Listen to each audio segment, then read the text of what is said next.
વર્ષની ઉંમરમાં ઘરેથી એક થેલી કપડાં લઈ અને નીકળી પડેલો. કે ઘણા બધા યુવાનો સાહસ કરતા હોય છે. મેં છઠ્ઠા ધોરણથી ઘરે ઘરે પેપર વેચવાનું ચાલુ કર્યું. ઓકે. એક દિવસ થોડીક બોલવાનું થયું અને મેં એક જોડી કપડાં લઈને અને એ દિવસ મેં ઘર છોડ્યું. આ બ્લેક શબ્દથી છે ને મનીષભાઈ, લોકો દૂર ભાગતા હોય છે. જ્યારે તો તમે તમારા પ્રોફેશન કે ધંધાનું નામ જ બી બ્લેક બ્યુટી આવ્યું. નેગેટિવ હંમેશા વાયરલ થાય. મુંબઈની અંદર ફર્યા, વડોદરાની અંદર ફર્યા, આણંદમાં કેમ નહીં એન્ટ્રી પડી તમે? મને જીવનમાં અનુભવ મળવા માટે જ બધી વસ્તુ મળી છે.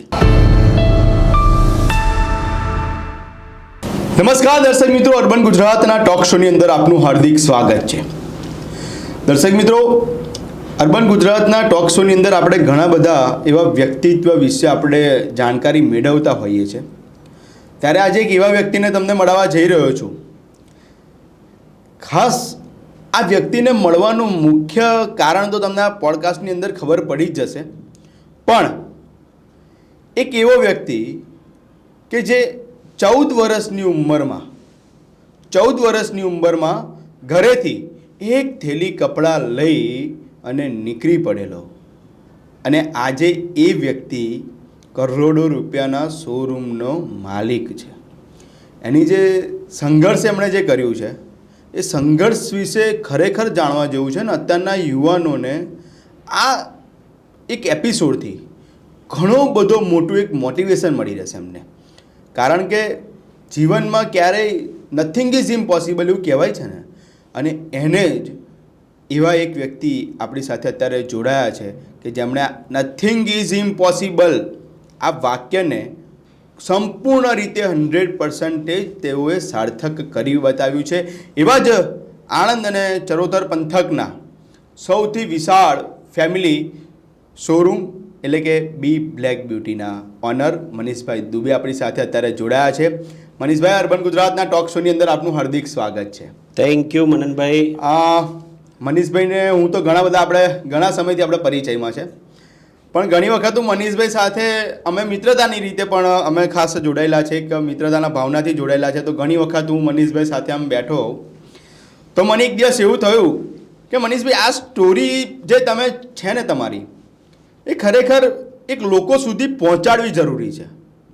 કારણ કે મેં ઘણી વખત એવું મનીષભાઈ મેં જોયેલું છે કે ઘણા બધા યુવાનો એક સાહસ કરતા હોય છે, ખૂબ આગળ આવવાનો પ્રયત્ન કરતા હોય છે, પણ એ ક્યાંક ને ક્યાંક હિંમત હારી અને નાસીપાસ થઈ જતા હોય છે. પણ આ એક એવા વ્યક્તિ છે કે જેમણે અત્યાર સુધીની અંદર 12થી વધારે ઠોકર ખાધી છે, અને એમના જીવનની એક છેલ્લી ઓવર અને 6 બોલની અંદર 35 રન કરવાના હતા. મનીષભાઈને ખબર હતી કે આ મારા જીવનની છેલ્લી ઓવર, છેલ્લી મેચ છે, અને જો હું આ 6 બોલની અંદર 35 રન નહીં કરું તો ફરીથી ક્યારેય આ મેદાનની અંદર મારે ઉતરવાનો વારો નહીં આવે. પણ જેનો એક નિયમ એણે જે કહી દીધું હોય કે ભાઈ ના, મારે આ કરવું જ છે અને હું કરીશ જ. મનીષભાઈએ છેલ્લી ઓવરની અંદર 35 રન બનાવી અને આજે સક્સેસફુલ થઈ ગયા છે ને, એટલા માટે જ મેં એને આ એપિસોડને ખાસ નામ આપ્યું છે સંઘર્ષથી સફળતા. મનીષભાઈ, સૌથી પહેલાં તો મનીષભાઈ, આપ સૌને બધાનો પરિચય હશે કે આણંદની અંદર ચરોતરનો વિશાળ ફેમિલી શોરૂમ કે જેની અંદર મેન્સવેર, કિડ્સવેર અને લેડીઝવેરનું સૌથી વિશાળ કલેક્શન ધરાવતો એક શોરૂમ, ફેમિલી શોરૂમ એટલે કે બી બ્લેક બ્યુટી. બહુ જ નાના પાયેથી શરૂઆત કરી અને આજે ચરોતરની અંદર લોકોના મુખે, લોકોના પહેરવેશ ઉપર સૌના મુખે એક નામ પહોંચતું કર્યું છે, નામ ગુંજતું કરી દીધું છે. અને ચરોતર વાસીઓએ બી એમને એટલો જબરજસ્ત પ્રેમ આપ્યો છે. એવા મનીષભાઈ દુબે આપણી સાથે જ્યારે જોડાયા છે ત્યારે મનીષભાઈ સાથે વાત કરીશું. મનીષભાઈ, સૌથી પહેલો પ્રશ્ન. મનીષભાઈ, સૌથી પહેલાં તો આપના જન્મથી લઈને અને આપના ધંધાની શરૂઆત સુધીના સમયની થોડી ઝલકો મારે જાણવી છે. Thank you Mananbhai. અર્બન ગુજરાતના આ પ્લેટફોર્મના લાયક મને સમજ્યા અને તમે મને આ પ્લેટફોર્મ આપ્યું.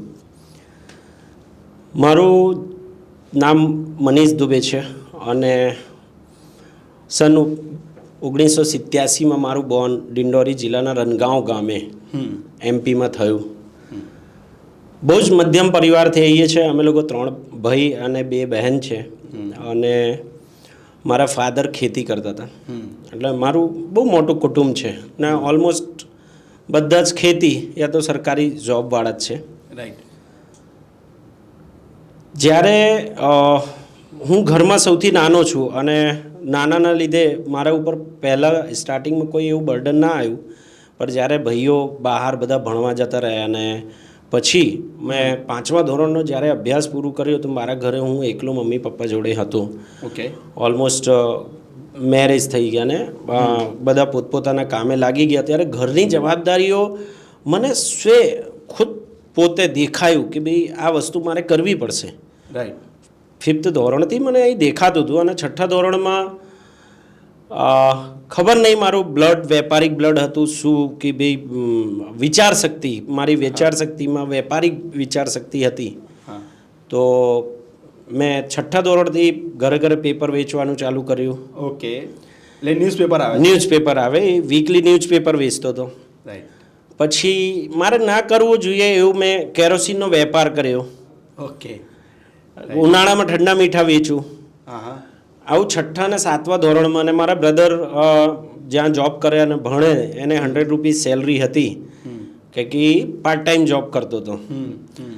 એ 100 રૂપીસમાંથી 65 રૂપીસ મારી ફીસ ભરતો હતો અને મને એક પ્રાઇવેટ સ્કૂલમાં જે નામી સ્કૂલ હતી એમાં ભણાવતો હતો.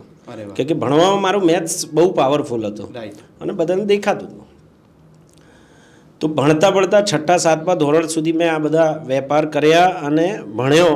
અને 8th ધોરણથી મેં મારા ઘરમાં જ કરિયાણાની દુકાન કરી. અને સ્કૂલ જવું અને કરિયાણાની દુકાનથી બધું ગુજારણ ચલાવતો હતો. અને 9th પાસ કર્યા પછી મને એવું થયું કે બધું જ ઘરનું સરસ ચાલતું હતું ને બધા ઘરે મહેમાન હતા. અને થોડીક ઘરના વાતાવરણથી થોડાક વાતોથી એક દિવસ થોડીક બોલવાનું થયું અને મેં એક જોડી કપડાં લઈને અને એ દિવસ મેં ઘર છોડી દીધું. મારું 9th પાસ કરીને અને 10મા ધોરણની મારી એ સમયે મારી ઉંમર એપ્રોક્સ 14 થી 15 વર્ષની ઉંમરે હતી. 15 વર્ષની ઉંમરે મેં ઘર છોડી દીધું. આખો દિવસ રખડ્યા પછી જ્યારે સાંજે બધે બહુ જગ્યા જોબ શોધ્યા પછી જોબ કંઈ મળી નહીં. તો એક ટ્રક ડ્રાઈવરે જેને મેં આજે પણ એનો ઋણ હું ક્યારે ચૂકવી નહીં શકું. એમને મારા ઉપર દયા કરી, તરસ ખાધું અને એમને મને ખવડાવ્યું પીવડાવ્યું. અને એમના ઓનરથી વાત કરી કે આવી રીતે એક છોકરો મળ્યો છે અને એને મારે ઘરે લાવવું છે ને મારે રાખવું છે, તમે પરમિશન આપો. સુભાષ ટ્રાન્સપોર્ટ જેમને બહુ મોટું નામ આજે ભોપાલની અંદર. તો મેં જબલપુરથી એમની જોડે ભોપાલ અઠવાડિયામાં પહોંચ્યો અને મેં ત્યાં આગળ ઘર કામ ચાલુ કર્યું. ઓકે. એટલે ઘરની અંદર મહિના એક મેં કામ કર્યા. વાસણ ઝાડુ પોતા જે પણ ઘરના કામ હોય એ બધા કર્યા. પણ એ બેનને એ મમ્મીને એવું હતું કે હું બ્રાહ્મણના દીકરાથી આ કામ નથી કરાવવા માંગતી. એટલે બનતા સુધી મને ઊંચા કામ આપતા હતા. પછી એમને એક ચાન્સ મળ્યો કે એમના બ્રધરના તઈ મને પિયુનની જોબ અપાઈ દીધી. મેં ત્યાં 8-9 મહિના જોબ કરી. પણ આમાં એક વાત છે કે કોઈ પણ જગ્યા કોઈ પણ વ્યક્તિ જોબ કરતો હોય એને જ્યારે ઓનર કાઢે ને તો એ ડિમોટિવેટ થઈ જાય. રાઈટ. ખરેખર સાહેબ એને કિક વાગી હોય. હા. મને 8 મહિના પછી મારી જે ભૂલ નથી એ ભૂલ મારા નામે આવી અને મને ઓનરે કાઢી મૂક્યું. ઓકે. એટલે એમના બ્રધરના તે તમે નોકરી લાગ્યા ત્યારે? હા, કાઢી મૂક્યો. ત્યારે મને એવું થયું કે મારી ભૂલ નથી અને એની સજા હું ભોગવી રહ્યો છું. રાઈટ. અને ત્યાંથી મને કાઢવામાં આવ્યો. જો ત્યાંથી ના કાઢવામાં આવ્યો હોત તો કદાચ આજે હું ત્યાં જ હોત. રાઈટ. એટલે એ મારી સજા નથી. મને જે સજા મળી એનો આ પરિણામ છે આજે હું જ્યાં છું. તો ત્યાંથી જોબ નીકળી કાઢી મૂક્યા મને. અને પછી ઘણા અઠવાડિયે 15 દાડા આમ તેમ ફર્યો. અને મારો એક શરત કરીને ત્યાં ડ્રાઈવર એક ફ્રેન્ડ હતો અને એને એના ઘરે મને 10 દિવસ રાખ્યો. એના પછી ગામડે ગયો અને ઘણી બધી હિસ્ટ્રી થઈ. પછી જોબની શોધમાં હું ભોપાલમાં માર્કેટમાં ફરતો હતો અને ત્યાં આગળ કપડાનું એક સેલ લગાવેલું હતું. અને એ સેલમાં એક મનુભાઈ કરીને મને મળ્યા અને એમને એવું કીધું કે તમારા જેવા છોકરાઓની જ જરૂર એટલે છે. તમારી એન્ટ્રી હવે જે ગાર્મેન્ટ્સ ડિપાર્ટમેન્ટમાં હવે થઈ. હવે થઈ. ઓકે. એક વર્ષ પછી. ફેમિલીમાં તો કોઈ તમારે ત્યાં આગળ ખેડૂત બધા હતા, કોઈને કોઈ ગાર્મેન્ટ્સને લગતો કોઈ બિઝનેસ નતો, વેપારીકરણ પણ નતું તમારા ફેમિલીમાં કોઈનું, એટલે સાહેબ, હવે તમારો ટર્નિંગ પોઈન્ટ આવ્યો. યસ. યા, તમે okay. બ્લેમ નહીં કરો, મેં પહેલી ટી શર્ટ 7 વર્ષની ઉંમરે પહેરી છે, બાકી મેં સ્કૂલ ડ્રેસ જ જાણું છું. અરે વાહ ભાઈ. જ્યારે મારી સિસ્ટરનો મેરેજ હતો ત્યારે મેં મારી લાઈફમાં પહેલી ટી શર્ટ મને ખબર પડી છે કે ટી શર્ટ શું હોય. ઓકે. બાકી મેં સ્કૂલ ડ્રેસ યા તો ગામમાં સ્ટિચ કરાવીને જે પહેરીએ ને એ જ પહેર્યું છે. અને ત્યાં મને પછી મનુભાઈ મળ્યા અને એમના પાસે હું જોબે લાગી ગયો. એમના થકી મેં ઇન્દોર, ઉજ્જૈન, રતલામ, રાયપુર, બિલાસપુર, નાગપુર બધા સેલમાં ફરી અને મુંબઈ ગયા અને મુંબઈમાં ઘણા ટાઈમ રહ્યા અને પછી સેલ બંધ થઈ ગયું. એટલે ત્યાં વેપારી મિત્રો બન્યા અને એમના સહયોગથી પાછું હું સુરત આરકે ભાઈના પાસે જોબમાં લાગી ગયો. ઓકે. હવે આ બધું લર્નિંગ સ્ટેજ જ હતું. કપડાની આપણને કાંઈ ખબર નથી, ધીમે ધીમે શીખી રહ્યા હતા. જ્યારે સુરત આરકે ભાઈના ત્યાં લાગ્યો તો 2.5 વર્ષમાં એમને મને બહુ જ શીખવાડ્યું, બહુ જ સમજાયું. અને 2 વર્ષ પછી એ એક નામ એવું હતું કે ભાઈ મનીષ છે એટલે ચિંતા નથી. ઓકે. દુકાનની અંદર મનીષ છે એટલે ચિંતા નથી. એવરેજ 18 કલાક હું ત્યાં વર્ક કરતો હતો અને એમની જોડે મેં 2.5 વર્ષ ત્યાં જોબ કરી. ઓકે. અને સંજોગોના સંજોગ મને બીજા મિત્રો બન્યા અને એમના થકી પાછું ત્યાંથી જોબ છોડીને બરોડા શિફ્ટ થયા. ઓકે. બરોડા જ્યારે શિફ્ટ થયો તો પાછો એક ટર્નિંગ પોઈન્ટ આવ્યો. મને શીખવા બહુ જ મળ્યું. નાનુભાઈ કરીને હતા અને ત્યાં હું એમના સ્ટોલમાં ફૂટપાથમાં જોબ કરતો હતો. હા, ફૂટપાથ પર હતા. ફૂટપાથ ઉપર આપણે ટોપ બેચતા હતા. ત્યાં મારા બીજા મિત્ર એક બોબીભાઈ હતા જે નાનુભાઈના ફ્રેન્ડ હતા. હા. એમની સિસ્ટરનો મેરેજ હતો ને કલકત્તા મારે જવાનું થયું અને સંજોગ વાઇઝ કલકત્તામાં એમનો બ્રધર વાસ્તુશાસ્ત્રી હતા અને એમને મારા ઉપર નજર પડી અને 3જા કે 4થા દિવસે એવું બોલ્યા કે આ છોકરાને જોબ ના કરાવશો, આનું ભવિષ્ય બહુ ઉજળો છે અને વેપાર કરાવો. ઓકે. અને મારા શેઠે એવું કીધું કે અબ તું વેપાર કરેગા, અબ જોબ નહીં કરના. ત્યાંથી પાછા આવ્યા ને એમના ઓળખાણથી મને મુંબઈમાં સેટલ કર્યું. મુંબઈમાં બહુ જ તકલીફ મેં ઝેલી છે એ ટાઈમે. થોડી વિગત એની પર. હું જ્યારે મુંબઈ ગયો તો મને ખબર નહીં, માંગવાની આદત નથી કે મારી જોડે પૈસા નથી. રહેવાનું ઓટલો તો મળી ગયો હતો પણ રોટલાની વ્યવસ્થા નથી મારી જોડે. એટલે દિવસ દરમિયાન જ્યારે બજારમાં ફરું તો બસ પેલો 3 રૂપિયાનો વડાપાવ મળતું હતું, 4 રૂપિયાનો વડાપાવ મળતું હતું અને 2, 3, 4 રૂપિયાનો વડાપાવ દિવસે ખાઈ લઉં. એના 24 કલાક પછી મને બીજો વડાપાવ મળે. યા તો જે મિત્રના ત્યાં રહું, જો એ લોકો વહેલા રાતે આવી ગયા અને ખાવાનું બનાવ્યું તો ખાવાનું. ઓકે. એ રીતે મેં 17 થી 18 દિવસ ત્યાં કાઢ્યા. પણ મેં પાછું કીધું કે કટિબદ્ધતા, નિશ્ચય હતો કે મારે વેપાર કરવો છે. મને જે પણ મળે એક જ વસ્તુ કે બેટા જોબે લાગી જા. ના, મેં ધંધા કરેગા. અને સંજોગ એવું બન્યું કે મારે ત્યાં આગળ બધા જે મિત્રો ઓળખીતા હતા એમાંથી મારો એક ફૂટપાથમાં વેપાર ચાલુ થયો. ફૂટપાથમાં વેપાર થતાં પહેલાં જેની સાથે રૂમમાં રહેતો તો એ રાતે 12 વાગે મારી જોડે 1 વાગે અકરાયા कि तू 18 दिन से ये क्या कर रहा है, तू क्या करेगा व्यापार, अगर तेरे में दम है तो ये पीस पड़े हैं और इसको बेच के आ तो मैं जानूंगा कि तू व्यापार कर सकता है. રાતે 1 વાગે હું એ જબલા લઈને અને વિરાર સ્ટેશનથી બેસીને અને આજ સુરત, ભરૂચ, આણંદ રખડીને અને મેં એ માલ વેચીને ગયો અને મને થપથપાયું કે ના તારામાં ગટ્સ તો છે. અને એ વેપાર મેં 1 મહિનો કર્યો. ઓકે. એટલે ત્યાંથી તમે થેલી લઈને નીકળો, એમાં કેટલા પીસ હોય? એક થેલામાં એપ્રોક્સ 70 પીસ હોય, 140 થી 150 પીસ લઈને આપણે દુકાને સેલ્સમેન તરીકે એટલે દુકાને જવાનું, બતાડવાનું, કોઈ 5 પીસ લે, કોઈ 10 પીસ લે, પર આખા દિવસમાં એ ટાસ્ક પૂરું કરીને અને સાંજે મુંબઈ રિટર્ન થઈ જવાનું. ઓકે. એટલે તમે છેક ભરૂચ, વડોદરા, સુરત અને ભરૂચ અને બારડોલી એટલા પટ્ટામાં એક દિવસમાં આપણે ફરાઈ જવાતું હતું. સવાર 7 વાગે ઉતરીએ, 8 વાગે એટલે પતી જાય.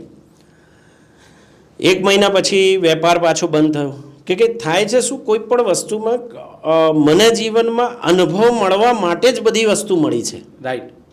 અને વિચારશૈલી બી એવી જોઈએ કે આપણને અનુભવ માટે જ થયું છે. અનુભવ માટે જ મળ્યું છે. હા. મને એમાંથી હોલસેલનો અનુભવ મળ્યો. હા.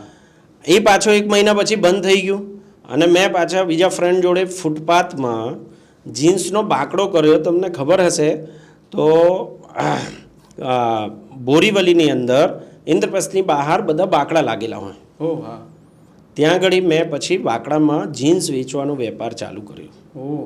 હવે એ આખી ત્યાં ગુજરાતી પ્રજા અને હું ત્યાં ગુજરાતી બોલતો હતો એટલે આખા એરિયામાં બાકડાવાળો હું એકલો ગુજરાતી એટલે મને સૌથી વધારે પ્રતિસાદ મળતું હતું. અરે વાહ. અને મેં ત્યાં ગોદીના જીન્સો રિફ્રેશ કરાવીને અને ત્યાં હું વેચતો હતો. મેં એ વેપાર 1 વર્ષ સુધી કર્યો. સમય છે જે મળે છે એમાં અનુભવ જ મળે છે. મને જોડે જોડે એમબીમાં હું જોઈન થયો. હું એમબીમાં 2.5 વર્ષ સુધી કામ કર્યો. ઓકે. વેપારની સાથે એમબીમાં. તો એમબીમાં મને એટલી બધી ટ્રેનિંગો મળી જે મને આજે પણ કામ લાગે છે. ઓકે. એમબીએ બહુ સારી સંસ્થા અને બહુ સારું મને શીખવાડ્યું છે. અને ત્યાંથી પછી મેં 1.5 વર્ષ એ કર્યા પછી પાછું વન્સ અગેન થોડાક હર્ડલ વધારે પડવા લાગ્યા અને મેં એ લાઈન છોડી અને વન્સ અગેન હોલસેલની લાઈનમાં આવ્યો. ઓકે.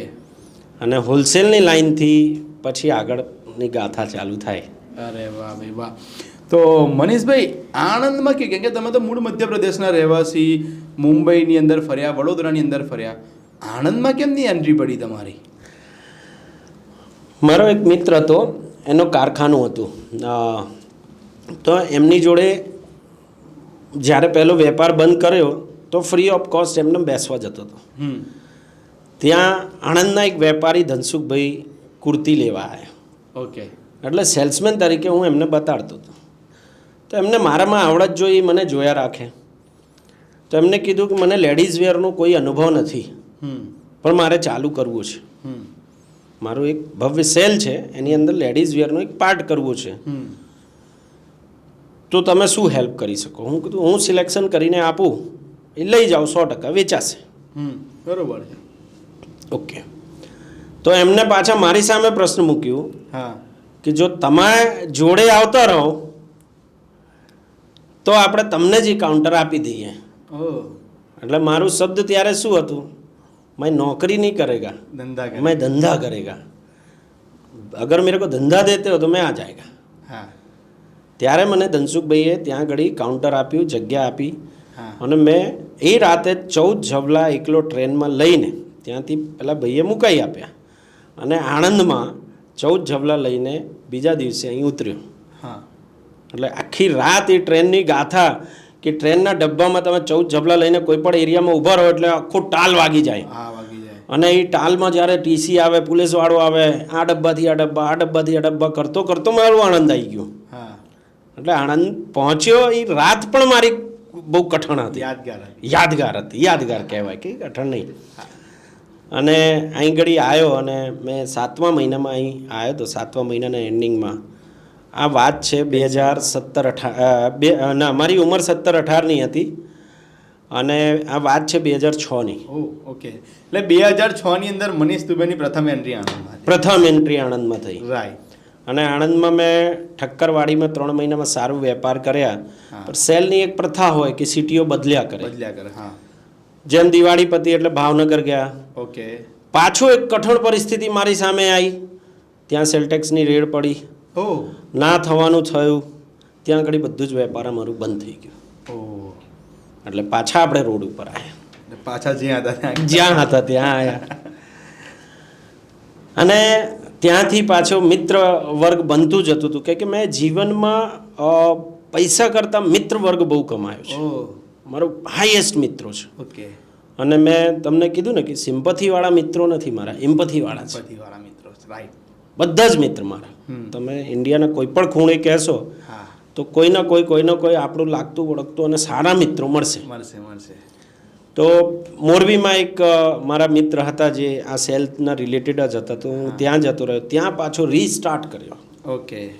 રીસ્ટાર્ટ કર્યો અને એ થોડાક દિવસ થયા અને ત્યારે મારું નામ એવું પડતું હતું કે ક્વોન્ટિટી માલ લેવા અને વેચવામાં નામ હોય તો કે મનીષ. હા.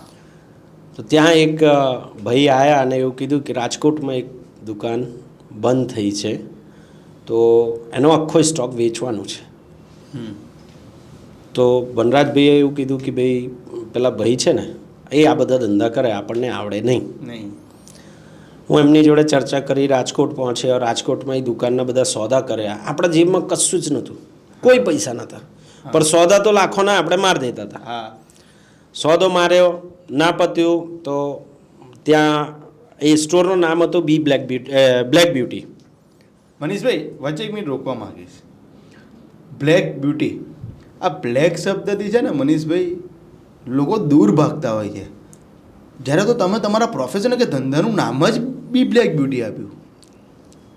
કારણ કે લોકો વિચારતા હોય કે બ્લેક શબ્દ એટલે સારા પ્રસંગની અંદર કાળા કપડાં ના પહેરાય, સારા પ્રસંગની અંદર આ ના કરાય, તે ના કરાય. બ્લેક શબ્દથી લોકો દૂર ભાગતા હોય છે. સાચી વાત. જ્યારે મનીષ દુબે બ્લેક બ્યુટી જ નામ કેમ? આપણી વાતને કન્ટિન્યુ કરી પછી આજે આવલીશ તમારી પાસે. હા, બરાબર છે, કન્ટિન્યુ જ કરી દઈએ ને. હા, આપણી જે વાત હતી એ કન્ટિન્યુ જ રાખીએ. હા જી. ઓકે. એકચ્યુઅલી ત્યાં જે સ્ટોર હું જોવા ગયો હતો ને એનું નામ બ્લેક બ્યુટી હતું. હા. અને મને એક નજરે એ નામ ગમી ગયું. અને એ ભાઈને વેપારિક નહોતું આગળ વધારવાનું, એમને બધું આપી જ દેવાનું હતું. અને એ મારા આજે પણ બહુ સારા મિત્ર છે. એમના પપ્પા જોડે મિટિંગ થઈ, જે સોદો થયો પપ્પાએ કીધું ડન છે, ચલો પૈસા આપી દો, લઈ જાઓ. તો આપણી પાસે પૈસા નથી. તો કે આ કેવું સોદો જેમાં પૈસા જ નથી, સામે સોદો મારી રહ્યા છો? હું તમારા છોકરાને મારી જોડે મોકલી દો, હું માલ વેચીને પૈસા આપી દઈશ. અને અંકલ રેડી થયા. એ એક મારો ટર્નિંગ પોઈન્ટ આવ્યો. અંકલે એમના સન એટલે મુન્નાભાઈને મારી જોડે મોકલ્યા. નક્કી એવું થયું કે તમે બેઉ પાર્ટનરમાં કરો. અને અમે આણંદ પાછા આવ્યા કે મારી જોડે એક જગ્યા મારી જોયેલી છે જ્યારે હું આણંદમાં હતો, તો આપણે આણંદ એક જગ્યા જોવી છે, એ જગ્યા ઉપર આપણે દુકાન ચાલુ કરીએ. બેઉ જણા આણંદ આવ્યા, જગ્યાનું બધું ફાઇનલ કર્યું. એટલે પાછું વન્સ અગેન આવી વાત કે ભાઈ ડિપોઝિટ આપવાની છે. ઓકે. એક તો માલ આપે, હા, હવે ડિપોઝિટ ક્યાંથી આપવાની? હા. એટલે મેં કીધું અંકલ આમાં તો આવું છે. હા. કે બેટા હું આપીશ. એટલે એમનો કેટલું ઋણ અને કેવા મહાન વ્યક્તિઓ એમ, કે જે વ્યક્તિને જોઈને સમજે છે કે આ વ્યક્તિ નીતિવાળો છે, નિયમવાળો છે, આનામાં ઇન્વેસ્ટ કરાય. 75 યર્સના દાદા તમારી ઉપર જો 5 પૈસાનો એ રિસ્ક લે ને તો તમારામાં કંઈક તો છે સાહેબ. છે 100% છે કે એ એટલા અનુભવી વ્યક્તિ છે. 100%. અને એમને ડિપોઝિટ આપી, એમને ટેમ્પા ભાડું આપ્યું, એમને બધું જ આપ્યું. અને અમે આણંદમાં 7/9/2008 સમથિંગ 8/7/2008 અમે લોકો આણંદમાં પહેલી એન્ટ્રી પડી. રાઈટ. અને પછી તો બોર્ડ બ્લેક વ્હાઇટ કલરનું અને સેલનું શરૂઆત થઈ. રાજકોટથી નીકળ્યો ને અહીં તો પેપર એડે નાખી દીધું હતું મેં. હા. સવારે અમે લોકો હજી માલ ગોઠવીએ છીએ ને ગ્રાહકી થઈ ગઈ કે પાસ્ટના સેલના એટલા બધા અનુભવ હતા શેઠીઓના, તો અમે લોકો એક દિવસ પણ વેસ્ટ ના કરીએ. હા. કે હું કાલે જઈશ, ગોઠવીશ, પછી કરીશ વાળી કોઈ વાત નહીં. રાતે ત્યાંથી નીકળીએ, સવારે અહીં ઓપન થઈ જ જાય. ઓપન થાય એટલે ગ્રાહકી ચાલુ થઈ જાય. તમે બિલીવ નહીં કરો મનનભાઈ, મારું પહેલા દાડે આણંદની અંદર પહેલી શરૂઆત એવી હતી કે ધંધો બદલી કરવાના કારણે રૂપિયાનો માલ 50 પૈસામાં. ઓકે. અને બધું જ કિડ્સવેરનો માલ હતો. હા. અને આખો દિવસ અમે બે ભાઈએ મહેનત કરી. અને મારો પહેલા દિવસનો મારી લાઈફનો સૌથી હાઈએસ્ટ વેપાર 38,900 રૂપિયાનો એ દિવસ મેં પહેલા દાડે વેપાર કર્યો હતો. ઓહો. ઓકે. એટલે આણંદમાં પહેલી જ વખતની એન્ટ્રી અને એ જ દુકાનની અંદર પહેલા જ દિવસે. વાહ ભાઈ, સરસ. અને બીજા દાડેથી ચાલતું ગયું. પછી મેં એમાં લેડીઝ વેરનો ઉમેરો કર્યો. કિડ્સ વેર મેં ધીમે ધીમે બંધ કરતો ગયો કે જગ્યા જેટલી હતી એના પ્રમાણે લેડીઝ વેર, અને લેડીઝ વેરથી 1 થી 2, 2 થી 3 કરતો ગયો. અને પછી તો તમે તમારી સામે છે. સાચી વાત છે. તો મનીષભાઈ બ્લેક બ્યુટી જ નામ કેમ આપ્યું? કારણ કે બ્લેક શબ્દથી તો ઘણા બધા લોકો ભાગતા હોય છે અને લોકો વિચારે છે કે સારા પ્રસંગની અંદર કાળો કલર ન પહેરવો જોઈએ, પણ તમે તો તમારા પ્રોફેશનનું નામ જ બી બ્લેક બ્યુટી આપી દીધું, તો આ બ્લેક બ્યુટીનો શબ્દ ક્યાંથી આવ્યો મનીષભાઈ? બ્લેક બ્યુટી જનરલી આમ જોયા પછી છે ને થોડુંક માઇનર નેગેટિવ નેમ લાગે. યસ. નેગેટિવ હંમેશા વાયરલ થાય. હા, અમારા નેગેટિવ સમાચાર જ વધારે વાયરલ થાય. તો એટલી સમજણ તો મને પણ હતી, પણ એ નામ જોઈને છે ને મને કંઈક ને કંઈક એવું થયું કે બસ જીવનમાં આ જ નામ ઉપર ધંધો કરાય. રાઈટ. અને મેં નક્કી કર્યું કે બ્લેક બ્યુટી જ ચાલશે. થોડોક સમય પછી તમને ખબર હશે મેં બી લગાવ્યું. હા, બી બ્લેક બ્યુટી. બી બ્લેક બ્યુટી લગાવ્યું. તો અંકશાસ્ત્ર, વાસ્તુશાસ્ત્રને હું માનું છું, હું બ્રાહ્મણ છું. અમે બચપનથી એ બધું જોતા આવ્યા છે અને એના પ્રત્યક્ષ મેં સ્વરૂપ પણ જોયું છે. તો અંકશાસ્ત્ર પ્રમાણે મારી રાશિમાં એ સેટ નહોતું થતું, એટલે મેં આગળ પછી બી લગાવ્યું છે. આ એક હકીકત છે. આજ સુધી આ જવાબ મેં કોઈને નથી આપ્યો. ઓકે, એટલે તમે નામ બી બ્લેક બ્યુટી કાઢ્યું છે. રાઈટ. તો મનીષભાઈ, એ નાની એક દુકાનથી શરૂઆત લઈને આટલા મોટા શોરૂમ સુધીની સફર, એ સમયગાળો કેવો હતો? એમાં કયા પ્રકારના ચઢાવ ઉતાર આવ્યા? સાહેબ સાચું કહું મનનભાઈ, એ જે પરિસ્થિતિ જેની ઉપર હોય ને એને જ ખબર પડે. વરસ થયું, વરસ પછી મુન્નાભાઈ પાછા ગયા કે એમનું બધું પતી ગયો અને મુન્નાભાઈ પાછા ગયા, હિસાબ કિતાબ થઈ ગયા. એના પછી હું એકલો પડ્યો ત્યારે મુન્નાભાઈ એક ઓળખાણ, મારે પ્રકાશભાઈ, મારા બહુ જ ખાસ મિત્ર અને બન્યા હતા. અને એમની જોડે મેં આ બધું સફરની શરૂઆત કરી કે મને મુંબઈથી માલ અપાવતા હતા બધી જગ્યા. અમારી લાઇનમાં એજન્સી અને ડિસ્ટ્રીબ્યુટરશીપ ચાલતી હોય, ઓળખાણી લોકો આપતા હોય. અને પ્રકાશભાઈ થ્રુ મેં કન્ટિન્યુ કરીને અને લેડીઝ વેરની દુકાન ચલાવતો હતો. જોગાનો જોગ આપણને એટલી બધી કોઈ માર્કેટની સમજણ નથી, પણ મને ફર્સ્ટ ડેથી એક વસ્તુ બહુ જ ક્લિયર હતું, વેચીશ તો સારું વેચીશ, બાકી વેચવું જ નથી. ઓકે, મારે બેસ્ટ જ કરવું છે. ઓકે. એટલે સારા માર્કેટમાં જાઓ ને તો સારા લોકો સાથે બેસવા મળે, સારા લોકો મળે, સારા એજન્ટ. અને મને પ્રકાશભાઈ મળ્યા અને મુંબઈની એમને બધી રાહ મને સેટ કરી. મારા જિંદગીમાં સૌથી હર્ડલના દિવસ એ આવ્યા કે વર્ષ પછી પાછા પ્રકાશભાઈ ઓફ થયા. એમના અટેક આવ્યું અને એ બેંગ્લોરમાં ઓફ થઈ ગયા. હું અહીંયાથી આખી રાત રડતો ડોંબીવલી પહોંચ્યો અને એમના ઘરે ગયો. અને પાછા પ્રકાશને ગયા પછી એવું થયું મને કે હું જીવનમાં પાછો એને એ જગ્યા આવી ગયો છું. મારું કોઈ જ નહોતું, હું એકલો જ હતો. અને એ તકલીફ, એ વેદના એ મારા સિવાય કોઈ ન સમજે. જેની પર વીત્યું છે હા સમજી શકે. એ મારા દિલની વાત છે કે મેં એ જે કષ્ટ, આજે પણ એનું નામ આવે છે તો મને હૃદય કાપી ઉઠે છે કે ભાઈ એ વ્યક્તિ કોણ હતો, મારા માટે શું ના કર્યું એને. અમારી કેવી મિત્રતા હતી. અને એક જુવાન મિત્ર આપણી સાથે ખભેથી ખભે મળાઈને ચાલવાવાળો વ્યક્તિ, અને સડનલી અટેક આવ્યો અને ઓફ થઈ ગયો. અને એ વર્ષ મારું બહુ જ ખરાબ રીતે મેં ગુજાર્યું હતું. ધીમે ધીમે બધા મિત્ર વર્તુળના લીધે મળતા ગયા અને પાછું સ્ટાર્ટઅપ થયું અને લોકોનો સાથ મળતો ગયો. આ સાથ મળવા પાછળનું એક બહુ મોટું કારણ છે તમારી નીતિ, ઈમાનદારી. અને સાહેબ એ કોઈને કહેવી નહીં પડતી, એ દેખાઈ જાય છે. લોકોએ જોયું કે ના, છોકરો એકલો છે, માલ વેચી જાણે છે, વેપાર કરી જાણે છે, પણ બેક સપોર્ટ નથી એને. તો અમારા વેપારી વર્ગમાં જ્યારે મોટા લોકો, નાના લોકો એકબીજાને સપોર્ટ કરીને જ ચાલતા હોઈએ છીએ. આજે મારો દિવસ ખરાબ હોય, કાલે તમારું હોય, તો અમે એકબીજાને પકડીને, હાથ પકડીને જ ચાલતા હોઈએ તો જ આ લેવલ ઉપર પહોંચતા હોઈએ. તો મને એવા વેપારીઓનો બહુ જ સપોર્ટ મળ્યો છે. ખરેખર હું દિલથી આભારી છું જેમને મને એ સમય પણ સપોર્ટ કર્યો છે ને આજે પણ એ લોકો મારી જોડે જોડાયા છે. આજે પણ એમાંથી તમે આ બહુ જ યાદગીરીવાળી વાત કહું તમને કે એમાંથી 2 વેપારી આજે પણ એવા છે કે જે પ્રકાશ જોડ્યા તો મેં એમને આજ સુધી છોડ્યું નથી. અને આજે પણ એ લોકો દર વર્ષે એને કમિશન મોકલે છે. એ વાતને સાહેબ આજે 20 વર્ષ 18 વર્ષ થયા ઓ એવા લોકો પણ દુનિયામાં છે વાહ ભાઈ. આજે પણ ઓકે. માર્ચમાં એટલે એમને જે પ્રકાશભાઈ ઓફ થઈ ગયા છે જેમના હા. થ્રુ તમે ગયેલા હા. અને એ જ પ્રકાશભાઈના નામનું કમિશન હજી પણ એમના ઘરે હજી મોકલે. પણ એમના ઘરે પહોંચે છે. વાહ. એવા 2 વેપારી મારા ઝોલાવાળા અને પ્લસ કલરવાળા છે.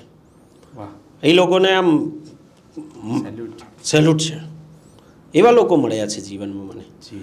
એવા મારા 50 મિત્રો છે. હમ. એવા હું મુંબઈ જાઉં તો કદાચ મને એવું લાગે છે કે મારું ગામ કરતાં વધારે મિત્ર ત્યાં છે મારા. હા અને એ લોકોએ મારામાં આ બધું જોયું છે તો મને સ્વીકાર્યું છે. રાઈટ. આજે મને આણંદની પ્રજાએ સ્વીકાર્યું હમ. તો કંઈક જોયું હશે જોયું હશે. હા તો સ્વીકાર્યો. અને હું એમનો ખરેખર બહુ જ આભારી છું કે તમે ઓલ બીજા પ્રદેશ કે એવું કંઈ જોશો તો તમને કમ્ફર્ટનેસ જે ગુજરાતમાં છે, હા આણંદની પ્રજામાં છે, જે ઓપનનેસ છે, હા જે તમને આમ આવો ગળે મળીએ, આવો આપણું છે, હા એ તમને બધી જગ્યા ના મળે.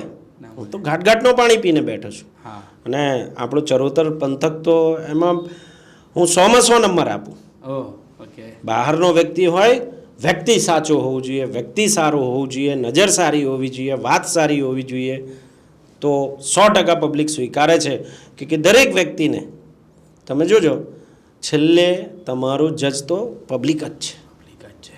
100%ની વાત છે. 100%ની વાત છે. તો મનીષભાઈ હવે એક દુકાનથી લઈને શોરૂમ સુધીની સફર કેવી રીતના થઈ? આ સ્ટોર મેં કર્યું 2007-8માં જે કર્યું એના પછી હું લેડીઝ વેર વેચતો હતો. લેડીઝ વેરથી મેં કિડ્સની લાઇનમાં ગયો, કિડ્સથી મેં ડ્રેસની લાઇન કરી, દર 3 વર્ષે એક ડિપાર્ટમેન્ટ ઉમેરતો ગયો. મારું સપનું હતું કે મનનભાઈ મારા સ્ટોરમાં આવે છે એટલે એ મારા ઉપર ટ્રસ્ટ કરે છે તો આવે છે. તો શું મનનભાઈની બીજી બધી જ જરૂરિયાત હું કેમ પૂરી ના કરી શકું? મનનભાઈ વાઈફના કપડાં લેવા આવે છે તો વાઈફને ડ્રેસ પણ જોઈએ છે, રાઈટ. બાળક છે તો બાળકનાય કપડાં જોઈએ છે. તો જો એ એક વ્યક્તિ ઉપર વિશ્વાસ કરે છે તો એને બધું જ મળી જાય તો સારામાં સારું. રાઈટ. તો મેં ત્યાંના ત્યાં ફેમિલી શોરૂમ કરી નાખ્યું હતું. સંજોગવાઇઝ નોટબંધી આવી.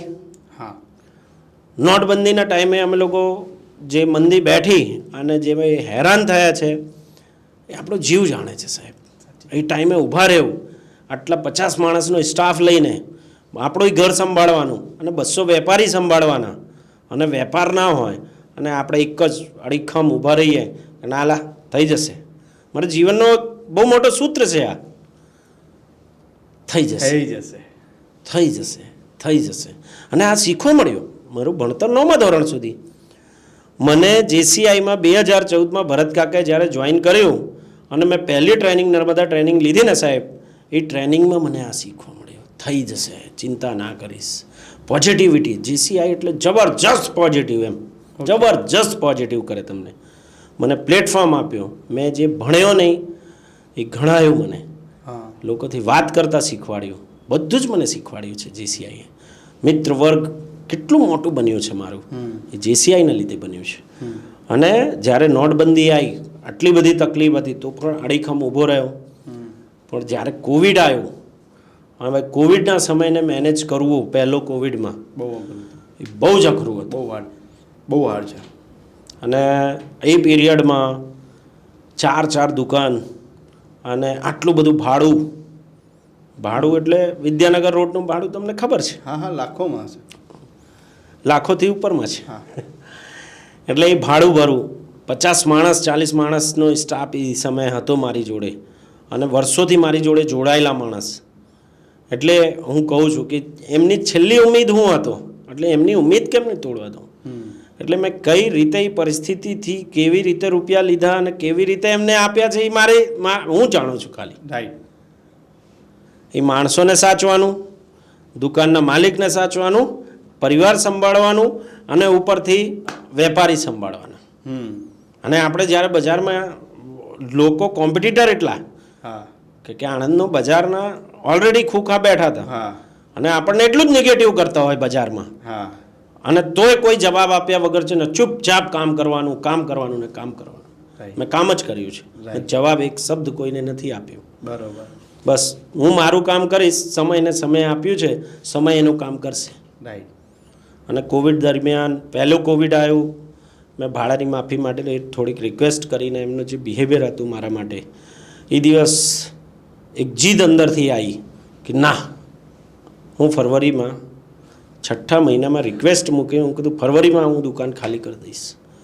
અને મારી જીદ એ મારી સફળતા છે. ઓ સાચું જીદ, સારું જીદ, કેલ્ક્યુલેટિવ જીદ. રાઈટ, જીદમાં એક કેલ્ક્યુલેશન. હોવું જોઈએ. હા, કામ વગરનો જીદ ના કરાય. ના કરાય. અને 7મા મહિનામાં મેં આજે તમે દુકાન જોઈ રહ્યા છો, આજે સ્ટોર જોઈ રહ્યા છો, 7મા મહિનામાં બહુ જ બિલ્ડર્સ સાહેબના હેલ્પથી, મારા મિત્ર વર્ગના હેલ્પથી આ દુકાનનો મેં સોદો કર્યો અને આ દુકાન મેં અહીં ઘડી વેચાતી લીધી. ઓકે, વાહ, બહુ સરસ. મનીષભાઈ, હવે તમે શોરૂમ પર તો આવી ગયા, આપણે શોરૂમ સુધી પહોંચી ગયા. પણ મનીષભાઈ, એક વસ્તુ તો મેં જોઈ છે સારું, કે બી બ્લેક બ્યુટીનું જે કલેક્શન હોય છે ને, ચોઇસીસ, એ બહુ યુનિક હોય છે. કારણ કે મારી પોતાની જ વાત કરું મનીષભાઈ, મેં એક સારી એવી બ્રાન્ડમાંથી દિવાળીના આગલે દિવસે મેં ક્લોઝ લીધેલા. તે વખતે આપણું એડવર્ટાઇઝમેન્ટનું કામ ચાલતું હતું. તો એ વખતે હું તમારે ત્યાં આગળ રાત્રે કોઈ કામથી આવ્યો હોઈશ ને, એક શર્ટ મેં ત્યાં આગળ જોયું હતું. એ શર્ટ બીજે દિવસ મનીષભાઈ મેં બેસતા વર્ષના દિવસે મેં બ્રાન્ડમાંથી કપડાં લીધેલા, એ કપડાં ન પહેર્યા, અને એ બી બ્લેક બ્યુટીનું શર્ટ છે એ મેં પહેરેલું. અત્યારે બી મારા સોશિયલ મીડિયાની અંદર ઘણા બધામાં એ ફોટોઝ મેં મૂકેલા છે. પણ મને 25થી વધારે લોકો એવું પૂછે છે કે આ શર્ટ તે ક્યાંથી? બસ ત્યાં વસૂલ થઈ ગયું ને. વસૂલ થઈ ગયું. પણ એ મીન્સ કે એ કલેક્શન તમે ક્યાંથી લાવશો? તમે આના માટે કોઈ ડિઝાઇનર્સ રાખેલો છે, કોઈ પર્સન રાખેલો છે કે કેમ? મનનભાઈ, બહુ સારું ક્વેશ્ચન છે તમારું. એનો ડિઝાઇનર કોણ છે ખબર છે? હા. એનો પર્સન કોણ છે? જે પેલા બાકડે ઊભો રહેતો હતો, જે પેલો સેલમાં હતો, જે આટલા બધા ઠોકર ખાઈને અનુભવ ખાતો હતો, અનુભવ લીધું હતું, જે સ્ટાર્ટથી દરેક વસ્તુમાં પોતાની નજર વગર એક પણ વસ્તુ દુકાનમાં આવવા નથી દીધી. હા, એનો ડિઝાઇનર સાહેબ હું જ હતો. સ્ટાફનો હેલ્પ ફૂલ મળે આપણને, માલ વેચવામાં, માલ બતાડવામાં. પણ આજે કેવું છે કે જેવું ઘરમાં બાપનું નેચર હોય એવા જ છોકરાઓનું નેચર જાય. એટલે મેં ફર્સ્ટ ક્વોલિટી, સારામાં સારું. હા, તમને હસવું આવશે, મેં ક્યારે પ્રાઇસ જોઈને મારા દુકાન માટે ખરીદી નથી કરતો, ચોઈસ નથી કરતો. પહેલાં હું ચોઈસ કરું છું, પછી હું એનું પ્રાઇસ જોઉં છું, પછી પ્રાઇસ પ્રમાણે છે કે નહીં એ જોઉં છું, પછી જ હું મારી દુકાનમાં એ કપડાને આવવા દઉં છું. ઓકે, એટલા માટે તમારું આ કલેક્શન બહુ જ સરસ હોય છે. જી ચોક્કસથી.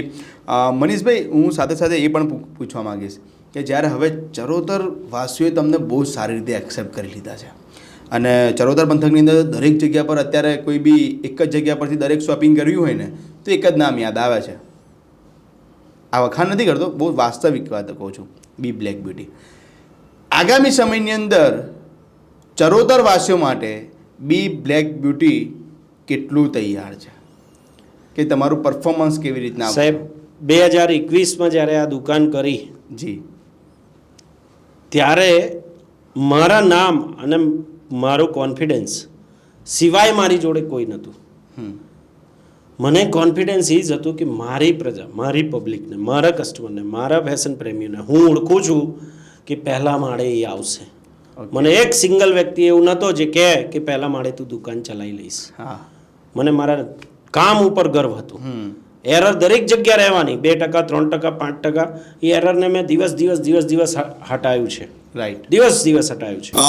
જી મનીષભાઈ, બહુ સરસ. તો હું એ પણ તમને પૂછવા માંગીશ કે આગામી દિવસોની અંદર બી બ્લેક બ્યુટી ચરોતર પંથક અને ચરોતર વાસીઓ માટે કેવી રીતે તત્પર રહેશે? આગામી દિવસમાં તમારો શું એક્સ્ટ્રાઓર્ડિનરી પ્લાન છે? ક્યાં? મનનભાઈ, હું મધ્યપ્રદેશનો રહેવાસી છું. હા. મને ચરોતર પંથકે આટલું સ્વીકાર્યું છે, મારા ભગવાન સમાન છે. મારા એક ગ્રાહક મારા ભગવાન સમાન છે. મારા કસ્ટમર હોય કે ના હોય, મારું બેસ્ટ પ્રયત્ન હંમેશા કર્યું છે કે હું બેસ્ટમાં બેસ્ટ વસ્તુ જ આપીશ. અને એનાથી પણ સારું મારા હવે જે અનુભવ થયા છે એનામાં જે બેસ્ટ છે ને એ હવે તમને જોવા મળશે. અને મારું જેટલું પણ બેસ્ટ ટ્રાય મેં અત્યાર સુધી કર્યા છે એનાથી કંઈક વધારે સારું હજી હું કપડું આપું, એનાથી વધારે સારી ક્વોલિટી આપું. અત્યારે મારું વર્ક એના ઉપર જ ચાલી રહ્યું છે. અને હું બેસ્ટ વસ્તુ આપીશ, સારામાં સારી આપીશ. હું ગેરંટી સાથે ક્વોલિટીની તો મેં ફર્સ્ટ ડેથી એમ કસમ ખાધી છે કે ક્વોલિટી હું નબળી વેચીશ નહીં. ઓકે. અને તમે ફેશનની તમને ખબર છે, તમે મારી ક્વોલિટીએ પહેરી છે, અને મારા દર્શક મિત્રોને ખબર છે હા કે હું ક્વોલિટી કેવી આપું છું અને કેવા ફેશન લાવું છું. હા. કે ફર્સ્ટ ટ્રેન્ડ મુંબઈમાં હોય કે ફર્સ્ટ ટ્રેન્ડ નીકળ્યો હોય ને, તો મારું પહેલો પ્રયત્ન હોય કે પહેલું ટ્રેન્ડ મારા ત્યાંથી શરૂ થવું જોઈએ, હું પહેલો લઈને આવું. અરે વાહ ભાઈ વાહ. તો મનીષભાઈ, તમારી જે સફર રહી ને એને મેં સંઘર્ષથી સફળતાનું નામ આપ્યું. તો ખરેખરમાં અત્યારમાં ઘણા બધા યુવાનો છે, એ એમનું મેં અગાઉ પણ કીધું સ્ટાર્ટઅપ કરે છે, બહુ આગળ થોડાક વધી જાય છે, પણ ક્યાંક એવો યુટર્ન આવી જાય છે ને તો એ લોકો નાસીપાસ થઈ જાય છે ને છેલ્લે એને ત્યાં મેદાન છોડી દેતા હોય છે. જ્યારે તમારે પણ એવા ઘણા બધા યુટર્ન આવ્યા, પણ મનીષ દુબે ક્યારેય મેદાન છોડ્યું નહીં. એને એક અનુભવ સમજી અને તે આગળ વધ્યા. તો એક યુવાનોને એક શું નાનકડો મેસેજ શું આપશો? સાહેબ, બહુ સાચું કહું કે 17 વર્ષ પહેલાં જ્યારે મને કોઈએ કીધું કે તું આવતા 17 વર્ષ સુધી તારું આ છે, તો એ જે મેં ધીરજ રાખી છે ને, એટલે યુવાનોને એક મેસેજ આપીશ કે ધીરજ. અને એનાથી પહેલાં હું વાલીઓને મેસેજ આપીશ કે દરેક આપણા ટાઈમમાં આપણે જ્યારે રમત કરતા હતા ત્યારે હારતા હતા, જીતતા હતા, હારતા હતા, જીતતા હતા, તો હાર જીત આપણે શીખેલી હતી. અત્યારે છે ને મોબાઈલનો જમાનો છે, એટલે મોબાઈલમાં ગેમ રમે, અને ગેમમાં જ્યારે હારવા લાગે ને તો સ્કીપ કરી દે. આ વાત મારા મિત્રે શીખવાડી મને, અને ખરેખર આ વાત બહુ સમજવા જેવી છે. એટલે એને ક્યારે હાર જોયું જ નથી. અત્યારના જે છોકરાઓ છે એને હાર જોયું જ નથી. તો જ્યારે જીવનમાં એમને હાર આવે છે ને તો એ સીધા નાસી પાસ થઈ જાય છે. અને આપણે રમી રમીને હાર જીત જોયેલા છે. એટલે યુવાનોને બહુ જ ક્લિયર મેસેજ છે મારું કે એક વખત નક્કી કરી લો કે મારે આ કરવાનું છે, તો એની ટોપમાં ટોપ જે મંજિલ હોય ને ત્યાં સુધી ના પહોંચો ને ત્યાં સુધી એને છોડશો નહીં. અરે વાહ સાહેબ, તમારી પાછળ તો અત્યારે બધા સપોર્ટ છે. તમને ઘરે ખાવાનું મળે છે, પહેરવાના કપડાં મળે છે, બધું જ મળે છે, રહેવાનું ઘર મળે છે. મારી પાસે કશુંય નહોતું. મેં જો મેદાન છોડી દીધું હોત તો કદાચ કંઈક આજે ખૂણે પડ્યો હોત. મેં મેદાન નથી છોડ્યો, હિંમત નથી હાર્યો. હિંમત બિલકુલ હારવાની નહીં. મેં તમને એક વચ્ચે વાત કહેલી કે તમારા ગોલ પ્રતિ તમારી કટિબદ્ધતા એકદમ તટસ્થપણે હોવી જોઈએ કે આ કરવું છે, કરવું છે, કરવું છે, ગમે એવું હર્ડલ આવે. સાહેબ, જ્યારે સારા કામની શરૂઆત છે ને હંમેશા ખરાબ સમયથી થાય છે. સાચી વાત છે. કોઈ પણ સારા કામની શરૂઆત, જો ખરાબ સમય આવશે તો સારા સમયની તમને વેલ્યુ થશે, બાકી તમને વેલ્યુ જ નહીં થાય. સંઘર્ષ નહીં કરો ને તો તમને સફળતાની કોઈ વેલ્યુ ક્યારે થવાની નથી.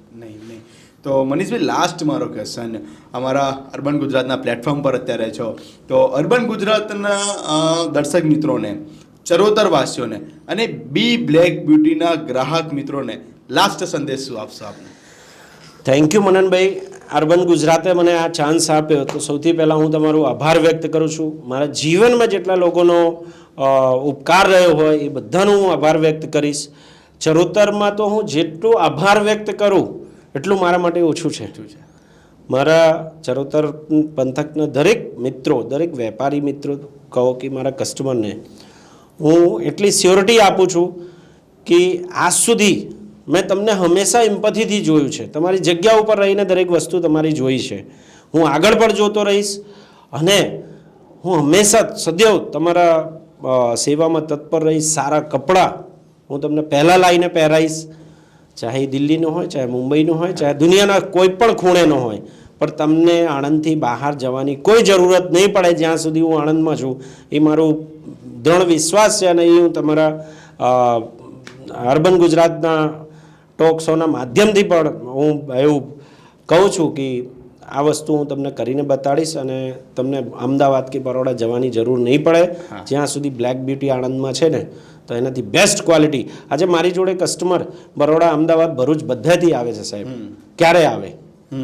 એટલે એ બધો જ વિશ્વાસ જે તમે મારી ઉપર, મેં તમારો વિશ્વાસ કેળવ્યો છે, તમે મારી ઉપર વિશ્વાસ મૂક્યા છો, એમાં હું સફળ હતો, રહ્યો છું અને રહીશ, અને મારું બેસ્ટ હંમેશા આપતો રહીશ. જી, ખૂબ ખૂબ ધન્યવાદ મનીષભાઈ. તો આજે આ હતા આપણી સાથે ચરોતર પંથકના સૌથી વિશાળ ફેમિલી શોરૂમ એટલે કે બી બ્લેક બ્યુટીના ઓનર મનીષભાઈ દુબે, કે જેમણે એક નાનકડા એવા ગામડામાં તેમનો જન્મ થયો અને નાનકડા એવા ગામડામાંથી 15 વર્ષની ઉંમરમાં એક થેલી કપડાં લઈને ઘર છોડી દીધું અને ત્યારબાદ એક ટ્રાન્સપોર્ટ કંપનીની અંદર નોકરી કરી. ટ્રાન્સપોર્ટ કંપનીની અંદર નોકરી કર્યા બાદ તેઓ એક સેલની અંદર ખાલી એક મજૂરી કામ કરતા હતા, કપડાના સેલની અંદર. એટલે ત્યાર પછી તેમની ગાર્મેન્ટ્સની અંદર એન્ટ્રી થઈ અને ત્યાર પછી મુંબઈ જેવી સિટીની અંદર તેઓ ફૂટપાથ ઉપર તેઓએ સ્ટોલ નાખ્યો. ત્યારબાદ મુંબઈથી આણંદ, વડોદરા, સુરત, ભરૂચ, બારડોલી જેવા શહેરોની અંદર તેઓ થેલા લઈને નીકળી પડ્યા અને સેલ્સમેન તરીકેની અત્યારે તેઓએ નોકરી કરી. એટલે આવા ઘણા બધા યુ-ટર્નો આવ્યા તેમનામાં, ઘણા બધા એવા કોરોના કાળ, નોટબંધી જેવી તેઓએ જે કહેવાય ઘટના પણ તેઓએ સ્વીકારેલી છે, કારણ કે તેઓ પણ એક મુસીબતના સંકટના સમયમાંથી તેઓ બહાર આવ્યા અને આજે ચરોતરની અંદર સૌના મોઢે જો નામ ગુંજતું થયું છે તો એ બી બ્લેક બ્યુટી છે અને તેના જ ઓનર મનીષભાઈ દુબે આપણી સાથે હતા.